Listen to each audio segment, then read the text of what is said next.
और अपना ड्रामा पेश करें।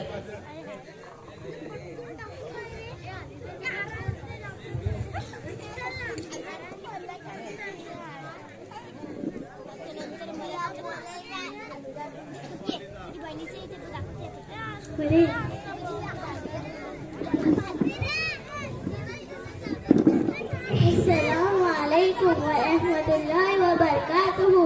मेरा नाम अलीजा एजाज अलवी है और मैं माँ की वकालत करूँ। वालेकुम अस्सलाम वरहमतुल्लाहि वबरकातुहू।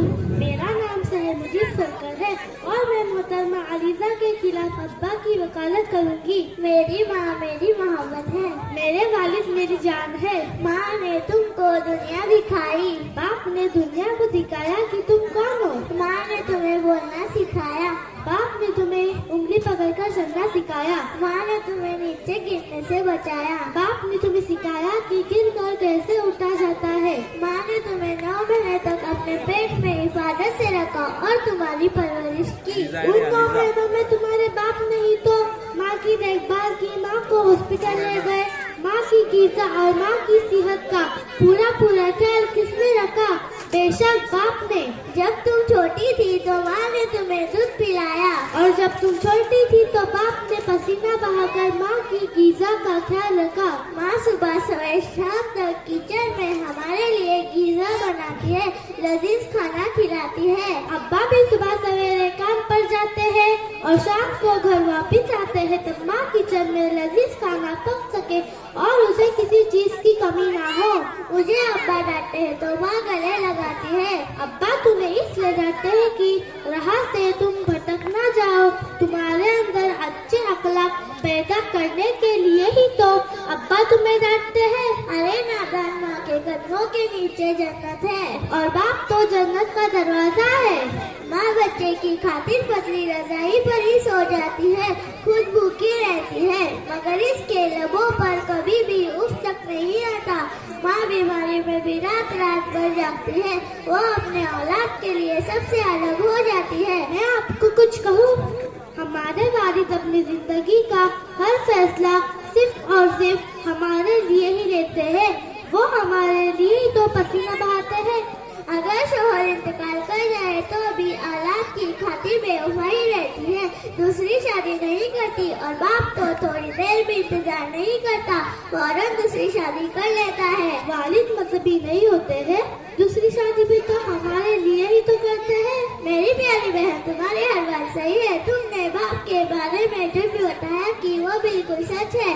मैं तुम्हारे बातों को सर आँखों पर रखती हूँ। मैं भी अपने पापा से बहुत प्यार करती हूँ, लेकिन मैं इस्लाम की रोशनी में माँ का मकाम बताना चाहूँगी। हदीस पाक का मफ़हूम है कि हज़रत अबू हुरैरा रज़ियल्लाहु ताला अन्हु रिवायत करते हैं कि एक सहाबी आप सल्लल्लाहु अलैहि वसल्लम की खिदमत में हाजिर हुआ और अर्ज़ किया, या रसूलल्लाह सल्लल्लाहु अलैहि वसल्लम, मेरी अच्छी सुलूक का सबसे ज्यादा हकदार कौन है? आप सल्लल्लाहु अलैहि वसल्लम ने फरमाया, तेरी माँ। फिर पूछा, उसके बाद कौन? फरमाया, तेरी माँ। फिर पूछा, उसके बाद कौन? फरमाया, तेरी माँ। उन्होंने फिर पूछा, माँ के बाद कौन? आप सल्लल्लाहु अलैहि वसल्लम ने फरमाया, तेरी माँ। चौथी मर्तबा फिर पूछा, उसके बाद कौन? आप सल्लल्लाहु अलैहि वसल्लम ने फरमाया, तेरा बाप। 1 मिनट बहन, मैं अपना मुकदमा हार गई और अब मैं आगे कुछ कहना नहीं चाहती हूँ।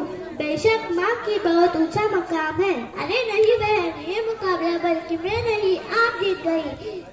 अरे नहीं बहन, ये बहुत हार और जीत की नहीं है। तुमने हदीस और इस्लाम की जो पैरवी और फरमान बरदारी की है, अल्लाह तुमसे खुश हो गया। यकीनन ये मुकाबला बल्कि मैं नहीं आप जीत गई और मैं इस जीते हुए खिलाड़ी के गले मिलना चाहती हूँ।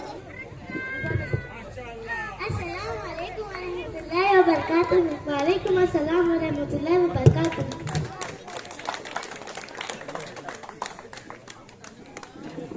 मोहम्मद इब्राहिम अलजी की तरफ से दानिश सिद्दीक बालगुनकर और अब्दुल अहद सईद अलजी के लिए 100 रुपए, खलील अलजी की तरफ से अम्मार अलजी के लिए 200 रुपए। और इसके बाद मैं बुलाना चाहूंगी मलक फैयाज हाजू और जिया कामिल परदेसी को कि वो आए और अपना ड्रामा पेश करें।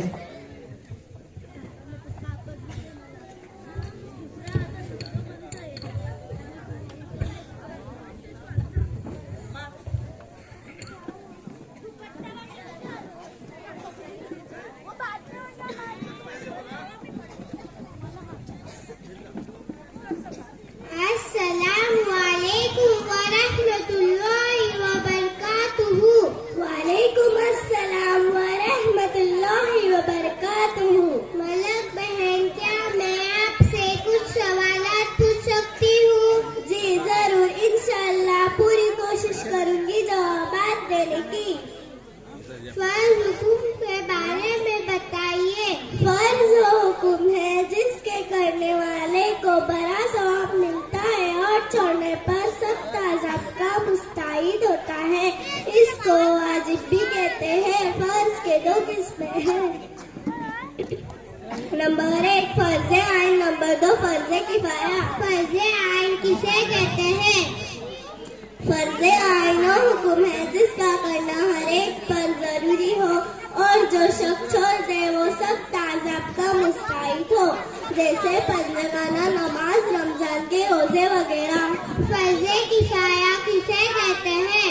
फर्ज किफाया वो हुक्म है जिसका करना हर एक पर जरूरी ना हो, बल्कि अगर कुछ लोग कर दे तो सब की तरफ से अदा हो जाए, लेकिन कोई भी ना करे तो सब गुनहगार हो, जैसे नमाजी, जनाजा, जिहाद वगैरह। सुन्नत किसे कहते हैं? सुन्नत वो काम है जिसका नबी सल्लल्लाहु अलैहि वसल्लम ने आप खुलफाए राशिदीन ने किया हो और जिसके करने पर सवाब हो और ना करने पर अज़ाब ना हो।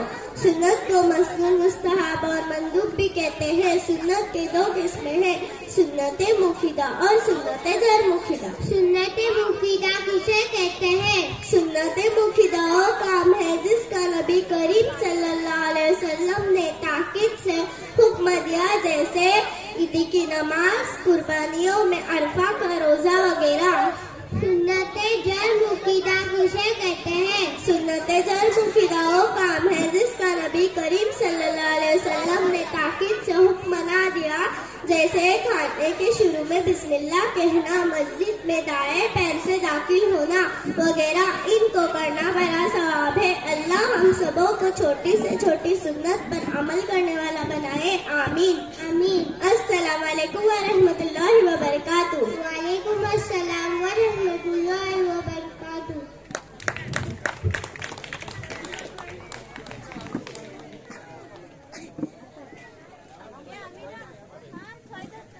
मुअज्जम मोहम्मद मुल्ला की तरफ से प्रोग्राम के लिए एक पैकेज। अब मैं बुलाना चाहूंगी ज़ारा जमील मुल्ला और अलीना शोएब अलजी को कि वो आए और अपना ड्रामा पेश करें।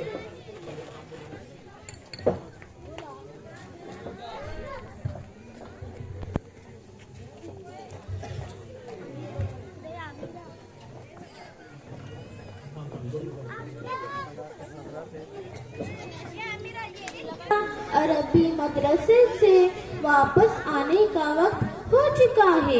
मेरी बच्ची को भूख भी लगी होगी, नाश्ते की भी तैयारी करनी है और फिर उसको स्कूल भी जाना है। मेरी प्यारी बच्ची सुबह से शाम तक पढ़ाई ही पढ़ाई। अल्लाह मेरी बच्ची को ने सौले बनाए और नजर से बचाए। आमीन। देखती तरह बाहर मेरी बच्ची की तरह चलने की आहट सुनाई दे रही है। अस्सलाम वालेकुम व रहमतुल्लाहि व बरकातुहू। अम्मी जान। वालेकुम अस्सलाम व रहमतुल्लाहि व बरकातुहू। मेरी प्यारी बच्ची। अल्लाहुम्मा इन्नी अस्अलुका खैरल मौलजी व खैरल मखरजी। बिस्मिल्लाहि वलजना व बिस्मिल्लाहि खरजना व अलल्लाहि रब्बिना तवक्कलना। माशाअल्लाह, ये कौन सी दुआ पढ़ी बेटी तूने? घर में दाखिल होने की दुआ। आज मौलाना साहब ने सब बच्चों को दुआएं याद कराए। अल्हम्दुलिल्लाह बेटी। इस दुआ के बारे में कुछ फायदे नहीं बताए मौलाना साहब ने? बताए ना अम्मी जान। हदीस पाक का खुलासा है कि जब कोई आदमी घर में दाखिल होता है और दाखिल होने और खाने के वक्त अल्लाह का जिक्र नहीं करता, अल्लाह का जिक्र करता है, तो शैतान अपने साथियों से कहता है कि यहाँ तुम्हारे लिए ना रात ठहरने की जगह है और ना रात का खाना है।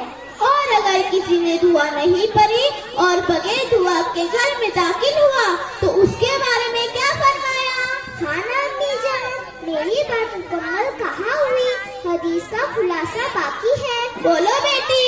और आदमी घर में दाखिल होता सोते वक्त और खाना खाते वक्त अल्लाह का जिक्र नहीं करता तो शैतान अपने साथियों से कहता है कि यहाँ तुम्हें रात रहने की भी जगह मिल गई और खाना भी मिल गया। कितनी बुरी बात है ना बेटी कि घर के अंदर अल्लाह का जिक्र ना हो तो शैतान हमारे साथ खाता है, पीता है, सोता है, हमारे साथ रहता है। मौलाना साहब ने आगे ये भी बताया कि अपने घर के दरवाजे खिड़की बंद करो तो बिस्मिल्लाह पढ़ो और बर्तन धो तो भी बिस्मिल्लाह पढ़ो।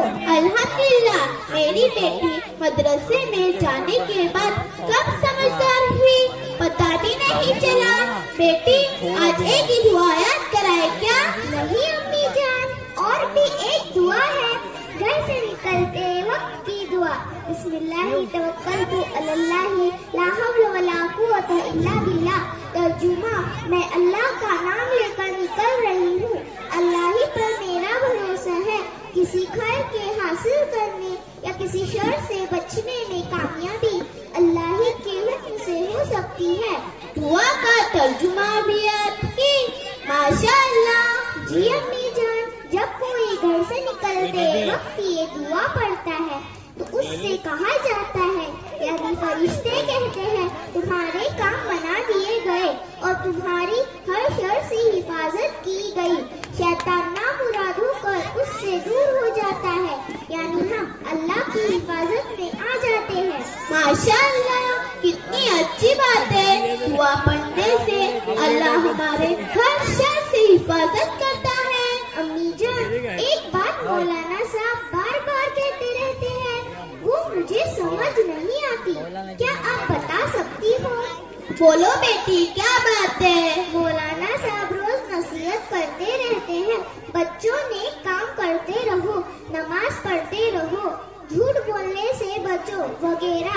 अगर इन बातों पर अमल करेंगे तो तुम गुनाहों से पाक साफ हो जाओगे। मेरी प्यारी भोली सी बच्ची, मौलाना साहब जो कह रहे वो गुनाहों को धोने की बात करे, दिलों के अंदर की नापाकी धोने की बात करे और वो नापाकी नमाज को कायम करने और गुनाहों को तौबा करने से दूर होगी और अल्लाह हमसे राजी होगा और हमें जन्नत में दाखिल करेगा।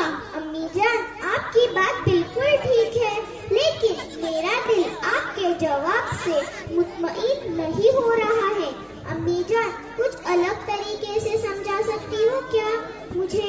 क्यों नहीं, बिल्कुल बैठो इधर, समझाती हूँ।